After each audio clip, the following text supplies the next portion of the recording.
Semana quente na política dos Estados Unidos e por aqui também os déficits de balança comercial. Agora aqui no nosso Morning Call, 29/9/2025. Bom dia a todos, mais uma semana juntos por aqui. Vamos lá. Max Braga, então, trazendo para vocês todos as principais notícias do mercado econômico. Bom, vou falar um pouquinho do PCE, que é o dado mais importante da semana passada e que, de fato, né, é complementar aí para muitas orientações de negócios, tanto macro como microeconomicamente.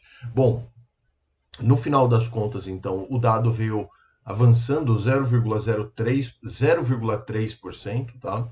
Em agosto, após uma alta também de 0,2% em julho, acumula 2,7% em 12 meses. E o núcleo do PCE, que é o índice de preços de despesa de consumo pessoal, exclui esse alimentos, energia, registrou uma elevação de 0,2% no mês e 2,9% na comparação anual. Tudo bem, Max, mas o que quer dizer esses números? Quer dizer que nos Estados Unidos, principalmente a parte de serviços, ainda demonstra um mercado com inflação, onde tem bastante riscos ali para a política monetária atual e enfrenta então ainda bastante dificuldades nessa questão de equilibrar a taxa de juros versus o que acontece ali de fato na economia, tá? Todos os números vieram acima das projeções. Então, há de se aguardar, talvez, que o Fed não continue, né, fazendo o ajuste de juros para baixo, tá? Essa semana, inclusive, tem payroll, que é o relatório de empregos por lá, que deve ser complementar a isso. Bom, vamos falar de Brasil, então, do déficit corrente das transações aqui do Brasil. Ficou esse mês, então, em 4,67 bilhões de dólares de déficit. Um resultado até melhor do que do mês passado, foi 5,5 bi de déficit, né? Negativo. Mas no acumulado de 12 meses, o saldo negativo é de 76,2 bilhões de dólares, tá? Sinaliza, sim, um ajuste gradual aí das contas externas. O investimento direto estrangeiro, ele somou 7,99 bi esse mês e 69 bilhões em 12 meses. Permanece bastante relevante, né? Vem acontecendo, mas até agora ainda é insuficiente para financiar todo o gasto e todo o déficit que existe na conta corrente. Tá? A balança comercial registrou um superávit de 5,5 bilhões de dólares nesse mês, em agosto, e acumula 55,4 bilhões de dólares, claro, em 12 meses.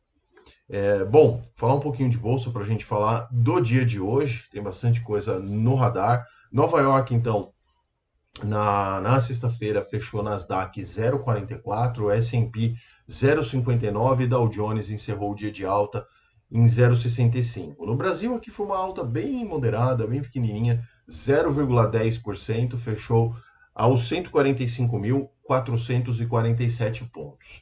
E os destaques de alta ficaram com o Pão de Açúcar 2,59, Vamos também subiu bastante, 2,51. E o destaque de queda ficaram com o Braskem, caiu 14,81.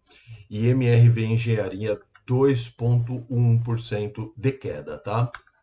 Trazendo então para o dia de hoje, acho que o mais relevante do dia de hoje, talvez da semana, né? É o risco. Eu já falei disso na semana passada, de uma paralisação no governo dos Estados Unidos. Tá? Isso deve atrasar aí divulgações, enfim. O que acontece é que lá, né, existe uma lei que deve ser aprovada até 1 de outubro, né, mais conhecido como amanhã, e até agora está um impasse por lá, né? Líderes do Congresso, inclusive, se reúne com o Trump hoje, nessa segunda, para falar sobre o financiamento federal. Tá? Então, um ponto de atenção a mais. As bolsas dos Estados Unidos ignoram esse fato, tá? A gente já vai falar disso. O presidente do Federal Reserve de Cleveland, né, a Beth Hammack, disse à CNBC que o Banco Central dos Estados Unidos enfrenta muitos desafios para equilibrar a questão do pleno emprego com o combate à inflação. E isso a gente comprova aqui com os dados todas as manhãs, né? Bom, é, enquanto o pessoal aguarda lá o payroll também, né, que é o relatório de emprego, sai na sexta-feira, as bolsas ignoram tudo isso e sobem até acima da média para esse horário. Dow Jones 0,31, S&P 500 0,44 e 0,57% a Nasdaq. Então, vamos que vamos, né? Ásia-Pacífico operam majoritariamente em alta, tá? Apoiados por sinais aí que as medidas contra o excesso de capacidade e de deflação na segunda maior economia do mundo, a China no caso, comecem a surgir efeito, né? E aí às vésperas também do feriado da Semana Dourada, que se inicia na quarta-feira. Então, Xangai lá na China fechou 0,90, Japão caiu 0,69, em Hong Kong 1,89 de alta, na Índia também subiu um pouquinho 0,18 e na Austrália subiu 0,85. Europa operam em alta nesse momento, enquanto os investidores monitoram essa questão toda aí do impacto, né, da possível paralisação do governo dos Estados Unidos.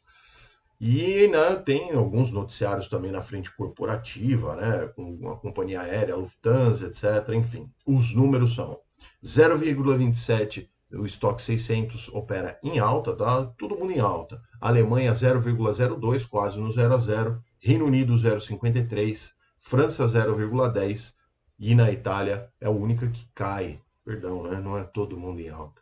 0,27 de queda. Nas commodities, o petróleo recua forte por conta de dados, né, expectativas que a OPEP+, aumentaria novamente a produção em novembro, que isso eleva as preocupações, no caso, contra a oferta a grande demanda, né, preocupações com excesso de demanda.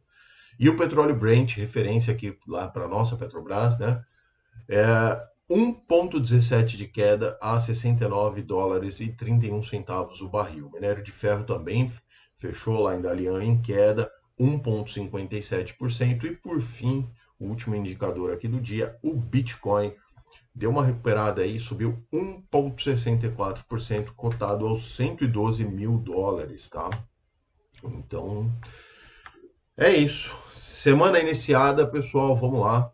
Espero que todos tenham uma boa semana, bons negócios. Você não se esqueça de se inscrever aqui no canal, deixar o seu joinha aí, comentar as notícias comigo, tá bom? E nos vemos amanhã, então, aqui no nosso Morning Call. Um forte abraço a todos. Tchau.